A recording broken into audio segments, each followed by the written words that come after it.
on the track.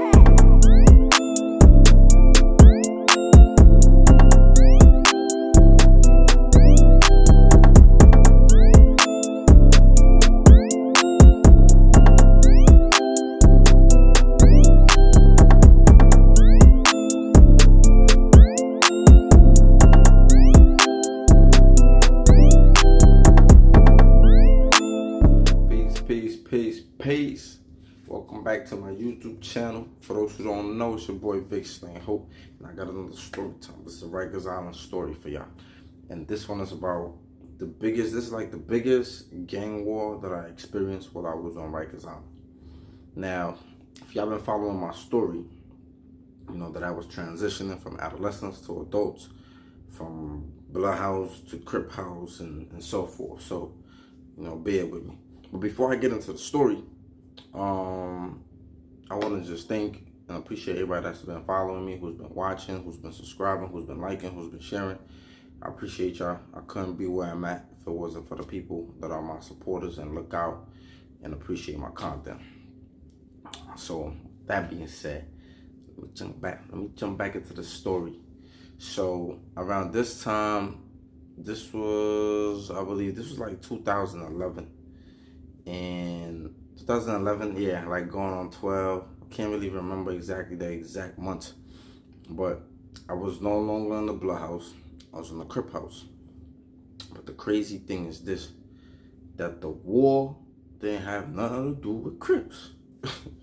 You know, and again, like I was in the Beacon, so at this time the biggest gang war was between the Mac Baller Brims at the time and the Bloodhound Brims. Yeah, it was blood on blood beef. It was crazy. You know, anybody that was there around in the Rikers Island, like around 2011, I don't know if it was going on in other buildings. I don't know, because you know it's different buildings on the island. Rikers Island has around probably like 10 buildings, at least at the time, that house you know, people from, you know, different boroughs throughout the city, but it's different buildings. I was in GRVC, which is aka the Beacon. And the war in there was crazy. Don't ask me, listen, I don't know the politics. Do not ask me why the war started. Do not ask me what was the politics behind the Macs and the Hounds beefing, or that's none of my business. You know what I'm saying? I'm just here narrating that shit was nasty. Now, in Rikers Island, they started, the funny thing is, when they used to cut people, so people used to get cut on Rikers Island, they never really used to be shutting down the whole building. Like, they might shut down the house, they might, they still be able to move people, you know, you could still have your visits, you could still do certain things, but then at some point, they just started bugging out. When people was getting cut, like, they was locking down the whole building. So it's just like, dude could get cut all the way down there somewhere, you know, on the whole other side of the building, and they would lock down the whole building. Like they was getting crazy. They was moving my bad. They was moving devious. You know what I'm saying? Like, so what that means is, like, if you got a visit, if somebody came to see you, if you gotta whatever you have to do, right? If you had to go to school, you had a visit, maybe commissary, if you're going to the store, whatever it is that you thought you was gonna do, like, you couldn't do it no more. They were shutting down the whole building. And the crazy thing is, not only was they shutting down the building and in a way where, like, you can still be in your housing area and be out or be on the phone or be in the day room. No, like, they were shutting down the whole building. Like, everybody had to be in their cell, which didn't make no sense, because if somebody got cut, like I said, on the other side of the building, like, why do I need to be locked in myself? So they started doing weird shit like that. So this war was really freaking annoying, right? Even though I wasn't in the Blood House, so I wasn't in close proximity to it. It was crazy because it was just shootings back and forth. And I'm not gonna front, like, look, when I went to the box, everybody that was in the box was mainly ham, and it was because they was firing on the Max. All stupid, you feel me? Like, so shit was I ain't gonna lie, shit was crazy. So again, I don't know who ended up winning the war. I don't know if if that shit, from what I heard, like when people got upstate, like, you know, it was, you know, it's a different ball game. When you're on Rikers Island, when you're in city jail, it's one thing, and then when you go to state prison, like, it'd be a whole different type of politics with that gang stuff. You know what I'm saying? Shit be changing. So like, a lot of times people be thinking shit sweet because they're on Rikers Island, and then they get up north, and then they realize like, nah, it's a whole different politics, it's a whole different ball game. It's a whole different situation. So I was hearing that by the time people was getting up there, like, you know, they were smashing it. The big homies were smashing it. But again, I'm not a blood. I was never a blood. I don't know what was the politics. I ain't trying to be, you know what I'm saying? I'm just saying, when I was there, it was crazy. And, you know what I'm saying? Like, so, I lived uptown. So, I kind of fake jack uptown or whatever. So, like, a lot of, at the time, it was a lot of dudes that were, you know, bloodhound brim from uptown. Like, you know what I'm saying? Like, so I was cool with a few dudes, you know, we was in the box, you know, when you're in the box, you know what I'm saying? You know, cool dudes is gonna be cool dudes, you know what I'm saying? Real dudes gonna be real dudes regardless of what they rep, regardless of what they represent, what organization they in or whatever, right? So, it was one dude in particular, Fizzy Wood. I heard he passed away. I didn't even know. May he rest in peace. But some was mad cool. Like, you know what I'm saying? We was mad cool and we was on that uptown shit. You know, he was on some like, yo, I don't care. Like, you know what I'm saying? Like, when you got a certain status, you could kind of like say certain shit. You could kind of like be like, oh, I don't really care about the gang shit. Like, you know what I'm saying? But I feel like when you're a younger dude, when you're a young soldier, like, you know, you're just taking orders a lot of times. You can't really fully be on something like, I don't care about the gang shit. I mean, the gang colors. You could say that, but then it's like when somebody of a higher ranking pulls your coat and be like, nah, you gotta do this. You gotta bang on this person. Like, you know what I'm saying? You gotta do it, or otherwise they gonna do you. So he was a cool dude. So in the box, we kind of like talked a little more because, you know, in the box, you can't do nothing, ain't no movement. So you kind of like talking to people. So I used to go to the yard. I used to like, you know, look out for them. Not look out for them like that, but like, you know, I used to bust certain moves, like certain shit that you could do. Like sometimes just passing something in the boxes is like, you know, it gets you respected because a lot of dudes don't be trying to pass contraband or don't be trying to touch it or don't be trying to do certain things. So that's how we kind of like got cool. So, you know, we was on that uptown shit in there, you know what I'm saying? Anyway, so it was a whole bunch of hounds in the box when I was in the box. So, and they was all in there for like firing on shit, right? So it kind of looked like, you know, if you from a person from the outside looking in, it kind of looked like, yo, what's going on? Like who winning, who losing, who, you know what I'm saying? But whatever. And then, yeah, and then there was this one situation. So like, in the Beacon, they had this house that was like enhanced restraint. So enhanced restraint means that you walk around with like some mittens and shit. You feel me?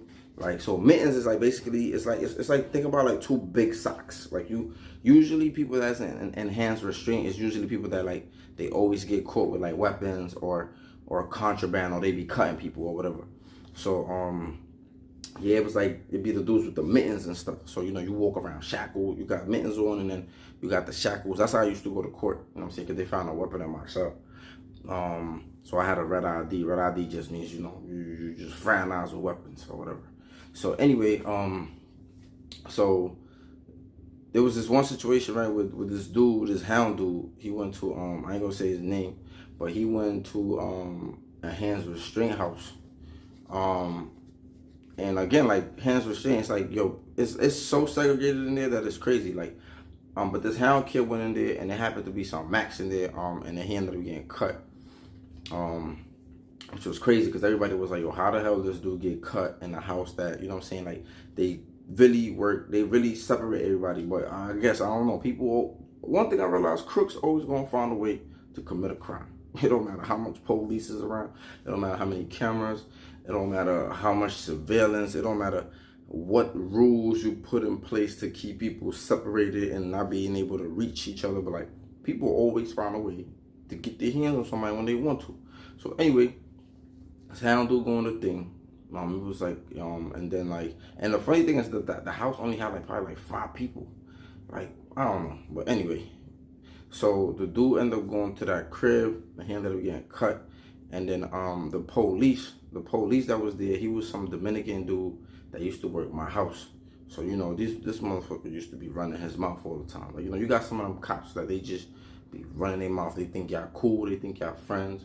And you know, sometimes the dudes serving time, they just use them to get information out of them. You know what I'm saying? Because they got loose lips. I mean, they're not telling you super internal stuff, but they running their mouth about certain situations in the jail. That's just what certain cops do. You know what I'm saying? They gossip like.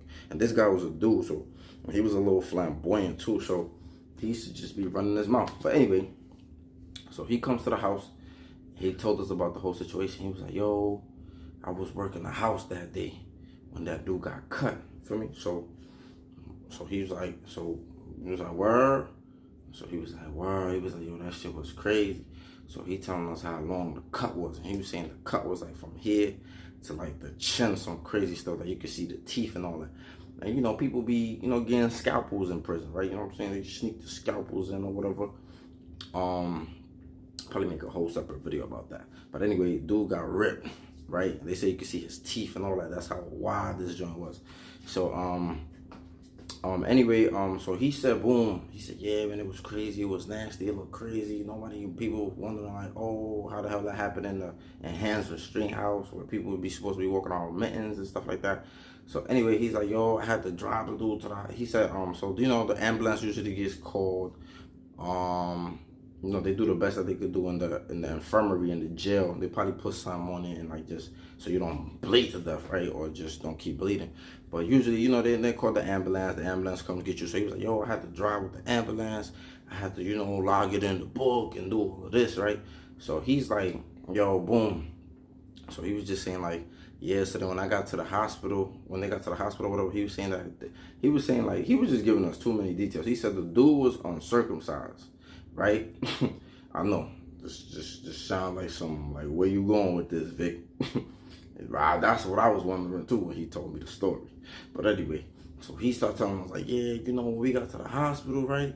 And he was just like, yo, this dude was uncircumcised.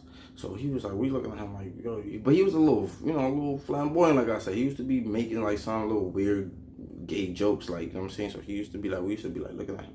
So we thought he was going in that direction with this, right? So he was just like, yeah, the dude was uncircumcised.